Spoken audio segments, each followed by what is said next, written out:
ಅಲ್ಪಸಂಖ್ಯಾತರಿಂದ ಮುಸ್ಲಿಮರನ್ನ ತೆಗೆದಾಕಬೇಕು. ಬಿಜೆಪಿಯವರಿಗೆ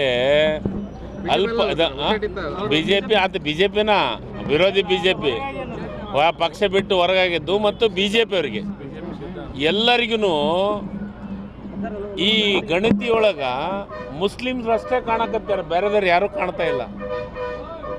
ನಾನು ಹೇಳಿದ್ದಲ್ಲದ ಅಂಕಿಅಂಶ, ನಿಮ್ಮ ಮಾಧ್ಯಮದೊಳಗೆ ಬಂದಂಥ ಅಂಕಿಅಂಶ ರಾಜ್ಯದಾಗ ಅತಿ ಹೆಚ್ಚು ಇರೋಂಥದ್ದು ಯಾರು ಅಂತ ಬರ್ದಿರಿ? ಪರಿಶಿಷ್ಟ ಜಾತಿ ಅಂತ ಬರ್ದಿದ್ದಾರೆ. ಅದ್ರ ಬಗ್ಗೆ ಮಾತಾಡಂಗಿಲ್ಲ ಬಿಜೆಪಿಯವರು. ಯಾಕೆ ಮುಸ್ಲಿಮ್ರ ಬಗ್ಗೆ ಮಾತಾಡ್ತಾ? ಅವ್ರು 3ನೇ 4ನೇ ಸ್ಥಾನದಾಗಿದ್ದಾರೆ ಅಂತ ತಿಳ್ಕೊಳ್ಳಿ. 2ನೇ ಸ್ಥಾನದಾಗ ಅದಾರ, 3ನೇ ಸ್ಥಾನ ನನಗಂತೂ ಗೊತ್ತಿಲ್ಲ. ನಾನು 17ನೇ ತಾರೀಕಿಗೆ ಹೇಳ್ತೀನಿ. ಆದರೆ ಯತ್ನಾಳರು ಇರ್ಬೋದು, ಬಿಜೆಪಿಯ ಮಿತ್ರರು ಇರ್ಬೋದು, ಅವ್ರಿಗೆ ಮಾತ್ರ ಮುಸ್ಲಿಮ್ಸ್ ಮಾತ್ರ ಕಾಣ್ತಾರೆ. ಎದಕ್ಕೆ ಕಾಣ್ತಾರಂದ್ರೆ ಅವ್ರಿಗೆ ಬೇರೆ ಕೆಲಸ ಇಲ್ಲ. ಹಿಂದುಳಿದ ವರ್ಗದವರು ಅಭಿವೃದ್ಧಿ ಆಗ್ಬೇಕನ್ನೋ ಚಿಂತೆ ಇಲ್ಲ. ಹಿಂದುಳಿದ ವರ್ಗದ ಭಾಗದಾಗಿರುವಂಥವ್ರಿಗೆ ಏನಾದರೂ ಹೊಸ ಯೋಜನೆ ಕೊಡ್ಬೇಕನ್ನೋದು ಚಿಂತೆನೇ ಅವ್ರಿಗಿಲ್ಲ. ಅವ್ರು ಕಾಣೋದೇನು ಅಂದರೆ ಮುಸ್ಲಿಮ್ಸ್ ಬಿಟ್ಟರೆ ಬದ್ದೇವ್ರು ಯಾರೂ ಕಾಣಂಗಿಲ್ಲ. ನಾನು ಇವ್ರಿಗೆ ಒಂದೇ ಮಾತು ಕೇಳ್ತೀನಿ, ಇದೇ ಜಾತಿ ವರದಿಯನ್ನು ತರಲಾರ್ದಕ್ಕೆ ಮುಂಚಿತ ಏನೇನು ಸ್ಟೇಟ್ಮೆಂಟ್ ಕೊಟ್ಟರೆ ಒಂದು ಸತಿ ಒಳಗೆ ವಾಪಸ್ ನೋಡಲಿ. ಆರ್ ಅಶೋಕರ್ ಏನು ಹೇಳಿದರು, ವಿಜೇಂದ್ರ ಅವ್ರು ಏನು ಹೇಳಿದರು, ಬೊಮ್ಮಾಯಿರು ಏನು ಹೇಳಿದರು?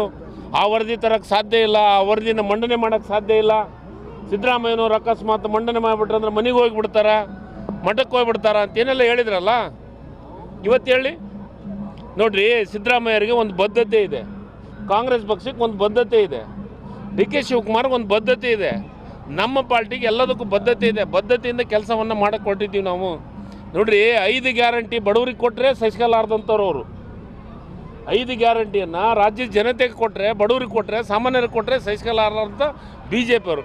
ಇನ್ನು ಹಿಂದುಳಿದ ವರ್ಗದವ್ರು ಏನಾದ್ರು ಅಭಿವೃದ್ಧಿ ಆಗ್ತಾರೆ, ಪರಿಶಿಷ್ಟ ಜಾತಿಯರು ಏನಾರು ಅಭಿವೃದ್ಧಿ ಆಗ್ತಾರೆ, ಮುಸ್ಲಿಮ್ಸರು ಏನಾರು ಅಭಿವೃದ್ಧಿ ಆಗ್ತಾರೆ ಅಂತ ಸಹಿಸ್ಕೊಳಕ್ಕೆ ಅವ್ರ ಕಡೆ ಸಾಧ್ಯತೆ ಇದೆನಾ? ನಾನು ಒಂದೇ ಮಾತು ಕೇಳ್ತೀನಿ, ಬೊಮ್ಮಾಯಿಯರಿಗೆ ಕೇಳ್ತೀನಿ, ಆರ್ ಅಶೋಕ್ ಕೇಳ್ತೀನಿ, ವಿಜೇಂದ್ರ ಅವ್ರಿಗೆ ಕೇಳ್ತೀನಿ. ಲಿಂಗಾಯತರೊಳಗೆ ಬಡವರಿಲ್ವಾ? ಒಕ್ಕಲಿಗರೊಳಗೆ ಬಡವರಿಲ್ವಾ? ಬ್ರಾಹ್ಮಣರೊಳಗೆ ಜೋಶಿಯವ್ರಿಗೆ ಕೇಳ್ತೀನಿ, ಬ್ರಾಹ್ಮಣರೊಳಗೆ ಬಡವರಿಲ್ವಾ? ಯಾಕೆ ಅವೈಜ್ಞಾನಿಕ? ಒಂದು ಪ್ರೂಫ್ ಸಮೇತ ತೋರಿಸಿ ಅವೈಜ್ಞಾನಿಕನ ವೈಜ್ಞಾನಿಕ ಅಂತ ಹೇಳ್ತೀನಿ. ನಾನು ನಿಮಗೊಂದು ಸ್ಪಷ್ಟವಾಗಿ ಹೇಳ್ತೀನಿ, 54 ಮಾನದಂಡಗಳು. ಪ್ರತಿ ಒಂದು ಫ್ಯಾಮಿಲಿ ಕುಟುಂಬದ ಸರ್ವೆ ಮಾಡೋಕ್ಕೆ ಯಾರು ಹೋಗಿರ್ತಾರ, ಅಧಿಕಾರಿಯನ್ನು ಹಿಡ್ಕೊಂಡು ಕುಟುಂಬದ ಸದಸ್ಯರು ಸಹಿ ಇದೆ, ಪ್ರತಿಯೊಂದು ಫೈಲ್ಗೆ, ಪ್ರತಿಯೊಂದು ಪೇಪರಿಗೆ ಸೈಲ್ ಇದೆ. ಇವರು ಎಲ್ಲೇ ಒಂದು ಕಡೆ ಕುಂತು ಅವೈಜ್ಞಾನಿಕ ಅನ್ನೋದಕ್ಕಿಂತ ಓದಲಿ, ಪರಿಶೀಲನೆ ಮಾಡಲಿ, ಅದ್ರ ಬಗ್ಗೆ ತಿಳ್ಕೊಳ್ಳಿ, ಸ್ಟಡಿ ಮಾಡಿ ಅದ್ರ ಬಗ್ಗೆ ವೈಜ್ಞಾನಿಕನ ಅವೈಜ್ಞಾನಿಕ ಅಂತ ಮಾತಾಡಲಿ. ಮಾಡಕತ್ತಿಲ್ಲ. ನಾನು ಸಚಿವ ಸಂಪುಟದಾಗಿದ್ದೀನಿ, ನಾನೇ ಅದನ್ನು ಫೈಲ್ ಓಪನ್ ಮಾಡಿದ್ದೀನಿ. ಇವತ್ತು ನಿನ್ನೆ ಒಂದು ಬೆಳಗ್ಗೆವರೆಗೆ 26 ಸಚಿವರಿಗೆ ಕಳಿಸಿದ್ವಿ. ಇವತ್ತು ಎಲ್ಲ ಸಚಿವರಿಗೆ ಮುಟ್ಟಿಸುವಂಥ ಕೆಲಸವನ್ನು ಮಾಡಿದ್ದೀವಿ. ಅದನ್ನು ಓದಲಿ, 17ನೇ ತಾರೀಕಿಗೆ ಬರಲಿ, ಕ್ಯಾಬಿನೆಟ್ ಒಳಗೆ ಚರ್ಚೆ ಆಗಲಿ, ಸಾಧಕ ಬಾಧಕಗಳು ಪೂರ್ಣ ಚರ್ಚೆ ಆಗಲಿ. ನಾನು ಬಿ ಜೆ ಪಿಯವರಿಗೆ ಹೇಳೋದು ಒಂದೇ ಒಂದು, ನಿಮಗೇನು ಮಾಡಿದ್ರೆ ಸಹಿಸ್ಕೊಳ್ಳೋಕ್ಕೆ ಸಾಧ್ಯತೆ ಇದೆ. ಅದಾನಿಗೆ, ಅಂಬಾನಿಗೆ ನೂರಾರು ಸಾವಿರಾರು ಕೋಟಿ ದುಡ್ಡು ಕೊಟ್ಟರೆ ಮಾತ್ರ ಸಮಾಧಾನ ಇರ್ತೀರಿ. ಬಡವರಿಗೆ ದುಡ್ಡು ಕೊಟ್ರೆ, ಸಾಮಾನ್ಯರಿಗೆ ದುಡ್ಡು ಕೊಟ್ರೆ, ಹಿಂದುಳಿದವ್ರಿಗೆ ಏನಾದರೂ ಯೋಜನೆ ಕೊಡ್ತೀವಿ ಅಂದ್ರೆ ನಿಮಗೆ ತಡ್ಕೊಳಕ್ಕೆ ಶಕ್ತಿ ಇಲ್ಲ ಬಿ ಜೆ ಪಿ ಮಿತ್ರರಿಗೆ.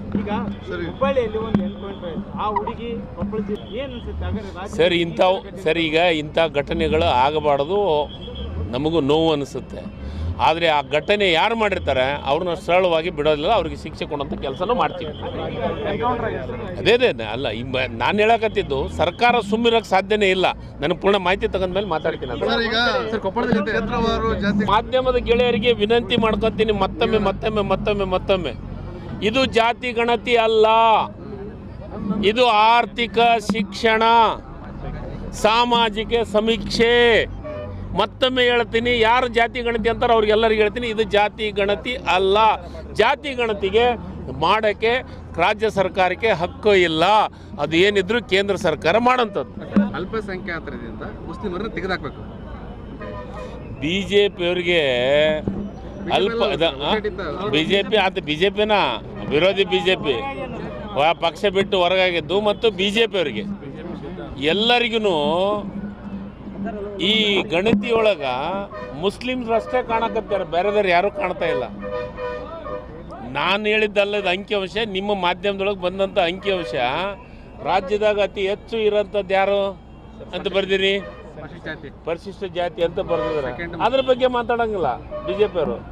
ಯಾಕೆ ಮುಸ್ಲಿಮ್ರ ಬಗ್ಗೆ ಮಾತಾಡ್ತಾ ಅವ್ರು 3ನೇನೋ 4ನೇ ಸ್ಥಾನದಾಗಿದ್ದಾರೆ ಸೆಕೆಂಡ್ ಅಂತ ಅಂತ ತಿಳ್ಕೊಳ್ಳಿ. 2ನೇ ಸ್ಥಾನದಾಗ ಅದರ 3ನೇ ಸ್ಥಾನ ನನಗಂತೂ ಗೊತ್ತಿಲ್ಲ.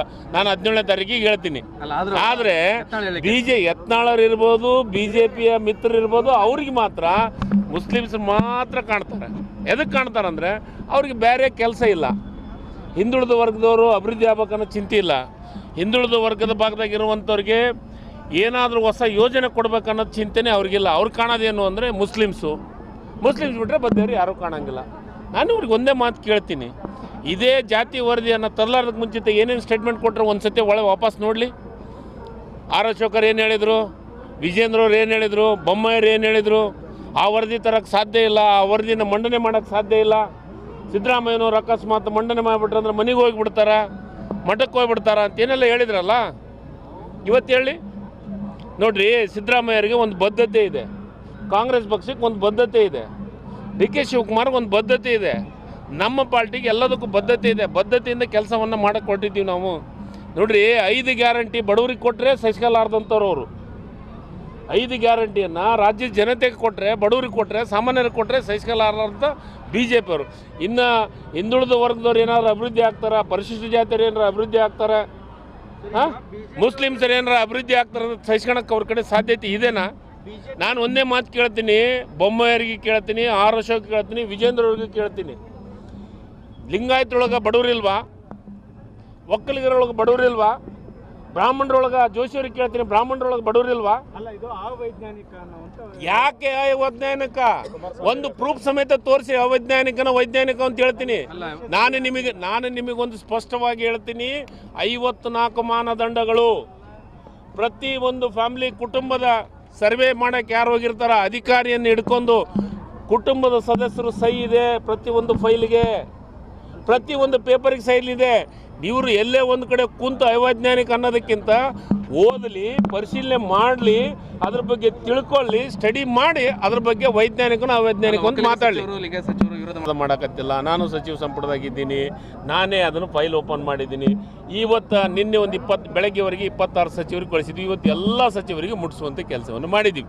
ಅದನ್ನು ಓದಲಿ, 17ನೇ ತಾರೀಕಿಗೆ ಬರಲಿ, ಕ್ಯಾಬಿನೆಟ್ ಒಳಗೆ ಚರ್ಚೆ ಆಗಲಿ, ಸಾಧಕ ಬಾಧಕಗಳು ಪೂರ್ಣ ಚರ್ಚೆ ಆಗಲಿ. ನಾನು BJPಯವರಿಗೆ ಹೇಳೋದು ಒಂದೇ ಒಂದು, ನಿಮಗೇನು ಮಾಡಿದ್ರೆ ಸಹಿಸ್ಕೊಳಕ್ಕೆ ಸಾಧ್ಯತೆ ಇದೆ. ಅದಾನಿಗೆ, ಅಂಬಾನಿಗೆ ನೂರಾರು ಸಾವಿರಾರು ಕೋಟಿ ದುಡ್ಡು ಕೊಟ್ಟರೆ ಮಾತ್ರ ಸಮಾಧಾನ ಇರ್ತೀರಿ.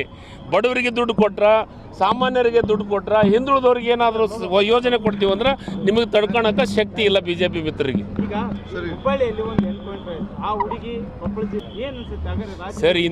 ಸರ್, ಈಗ ಇಂಥ ಘಟನೆಗಳು ಆಗಬಾರ್ದು, ನಮಗೂ ನೋವು ಅನಿಸುತ್ತೆ. ಆದರೆ ಆ ಘಟನೆ ಯಾರು ಮಾಡಿರ್ತಾರೆ ಅವ್ರನ್ನ ಸರಳವಾಗಿ ಬಿಡೋದಿಲ್ಲ, ಅವ್ರಿಗೆ ಶಿಕ್ಷೆ ಕೊಡೋಂಥ ಕೆಲಸನೂ ಮಾಡ್ತೀವಿ. ಅದೇ ಅಲ್ಲ, ನಾನು ಹೇಳಕತ್ತಿದ್ದು ಸರ್ಕಾರ ಸುಮ್ಮಿರೋಕ್ಕೆ ಸಾಧ್ಯನೇ ಇಲ್ಲ. ನನಗೆ ಪೂರ್ಣ ಮಾಹಿತಿ ತಗೊಂಡ್ಮೇಲೆ ಮಾತಾಡ್ತೀನಿ. ಮಾಧ್ಯಮದ ಗೆಳೆಯರಿಗೆ ವಿನಂತಿ ಮಾಡ್ಕೊತೀನಿ ಮತ್ತೊಮ್ಮೆ, ಇದು ಜಾತಿ ಗಣತಿ ಅಲ್ಲ, ಇದು ಆರ್ಥಿಕ ಶಿಕ್ಷಣ, ಸಾಮಾಜಿಕ ಸಮೀಕ್ಷೆ. ಮತ್ತೊಮ್ಮೆ ಹೇಳ್ತೀನಿ, ಯಾರು ಜಾತಿ ಗಣತಿ ಅಂತಾರೆ ಅವ್ರಿಗೆಲ್ಲರಿಗೆ ಹೇಳ್ತೀನಿ, ಇದು ಜಾತಿ ಗಣತಿ ಅಲ್ಲ. ಜಾತಿ ಗಣತಿಗೆ ಮಾಡೋಕ್ಕೆ ರಾಜ್ಯ ಸರ್ಕಾರಕ್ಕೆ ಹಕ್ಕು ಇಲ್ಲ. ಅದು ಏನಿದ್ರು ಕೇಂದ್ರ ಸರ್ಕಾರ ಮಾಡೋಂಥದ್ದು.